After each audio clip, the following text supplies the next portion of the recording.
वो काला सच जो हमसे छिपाया गया।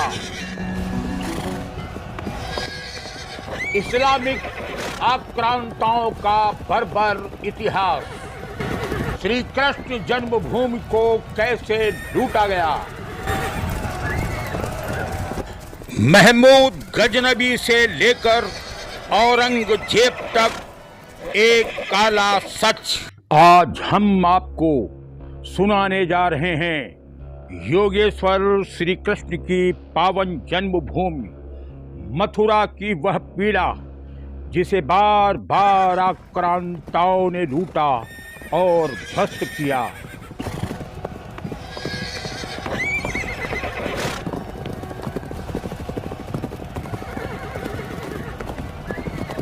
महमूद गजनबी से लेकर औरंगजेब के कट्टरपंथी इरादों तक।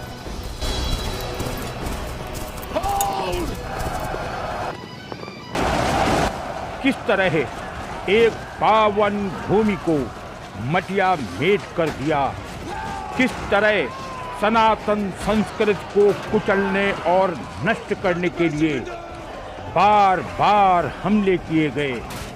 दुर्दांत अताताइयों की एक शर्मनाक सच।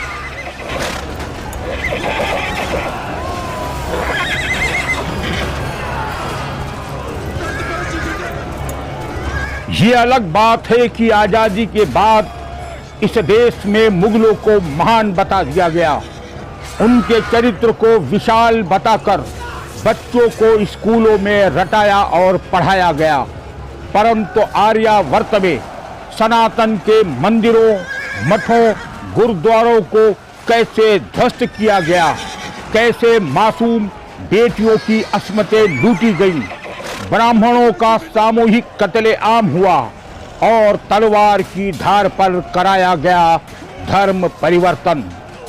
भले ही देश की कथित इतिहासकारों और सरकारों ने इस सत्य पर पर्दा डाल दिया हो, परंतु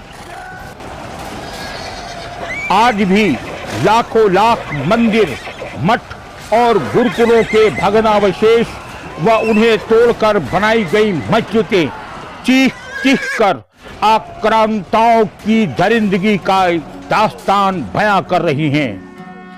योगेश्वर भगवान श्री कृष्ण की पावन जन्मभूमि मथुरा, जहां पापियों के संहार के लिए स्वयं परमेश्वर ने मानव रूप लिया, जहां की माटी माटी के कण कण में योगेश्वर की श्री कृष्ण की बाल लीलाएं रसी बसी हैं, जहां स्वयं परमेश्वर ने अपनी एक एक बाल लीला से मानव को शिक्षा दी, किंतु दुर्दांत अताताई आक्रांताओं ने सनातन धर्म को मिटाने के लिए मथुरा पर एक नहीं कई आक्रमण किए।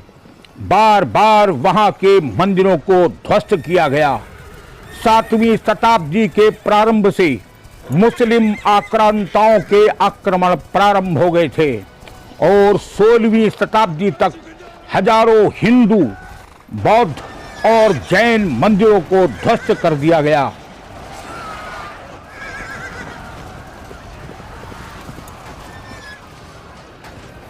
से लेकर औरंगजेब के क्रूर हाथों ने बार बार इसे तोड़ा, परंतु हर बार आस्था और विश्वास के साथ इसकी पताका भी फहराती रही। हालांकि इतिहासकारों ने कटरा कृष्णदेव को ही जन्मभूमि माना है, क्योंकि वहीं पर कंस का कारागार था, जहां उसने वासुदेव और देवकी को बंदी बनाया था। 80 से 57 ईसा पूर्व महाक्षत्रप सैदास के समय के शिलालेखों से ज्ञात होता है कि वहां वसु नामक व्यक्ति ने मंदिर बनवाया था। ये भी मान्यता है कि भगवान श्री कृष्ण के प्रपौत्र बद्रनाथ ने उसी कारागार के पास एक विशाल मंदिर बनवाया था। 450 में विजयपाल देव के शासन के समय जज नाम के व्यक्ति ने मंदिर का निर्माण कराया था। ये सब इतिहास के पन्नों में दर्ज है। बात ईसा के 1017 की है, जब महमूद गजनबी ने मथुरा पर चढ़ाई कर दी और उसकी विशाल सेना ने मंदिरों और मठों को ध्वस्त करना शुरू कर दिया।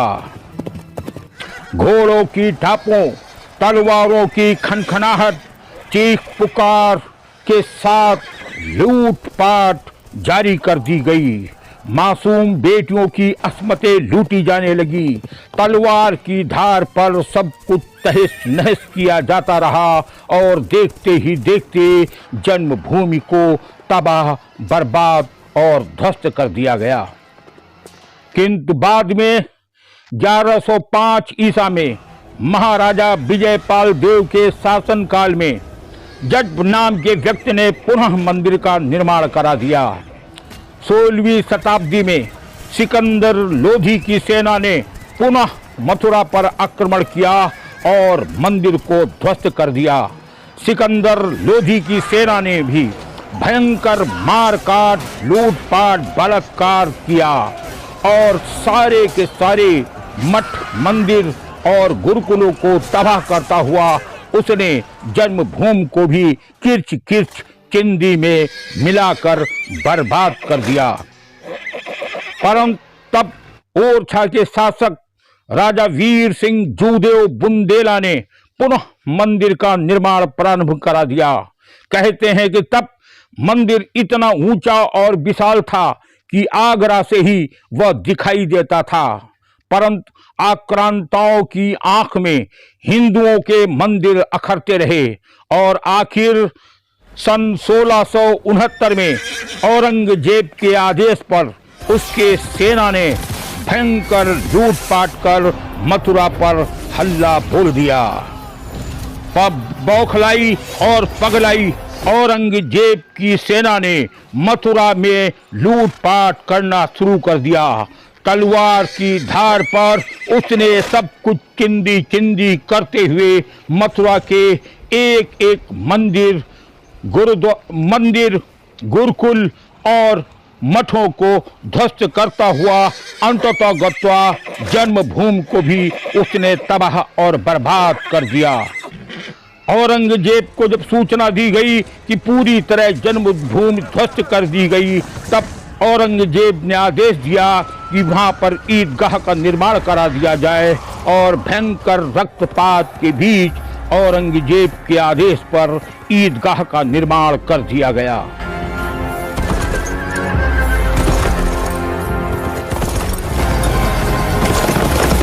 जब देश में ब्रिटिश साम्राज्य था, तब उस समय बनारस के राजा पट्टनी मल ने अंग्रेजी शासन से वह जमीन नीलामी में खरीद ली।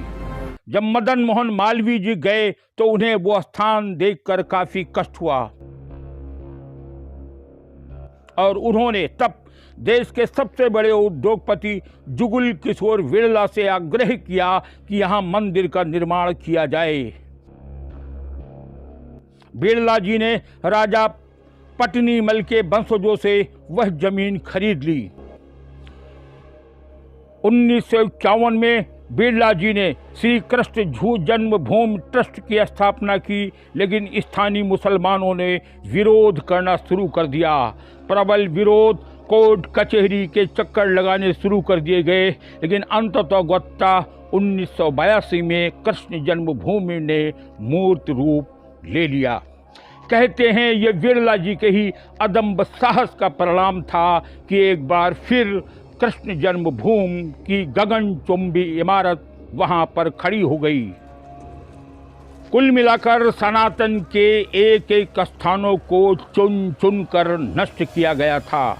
खूब लूटे गए हमारे देवालय, परंतु योगेश्वर कृष्ण ने कहा था यदा यदा ही धर्मस्य, यानी मैं आऊँगा, जरूर आऊँगा। और सच भी है कि जब जब आक्रांताओं ने कृष्ण जन्मभूमि पर हमला कर उसे ध्वस्त किया, तब तब कृष्ण किसी न किसी रूप में आए और एक बार फिर उसका निर्माण हुआ। कहा था ना, यदा यदा ही धर्मस्य, मैं आऊँगा, जरूर आऊँगा। क्या आ चुके हैं कृष्ण? यदि यह कार्यक्रम आपको अच्छा लगा है तो इसे लाइक कर शेयर जरूर करें। प्रेम सनातन टीवी को सब्सक्राइब कर बेल आइकन का बटन जरूर दबा दें।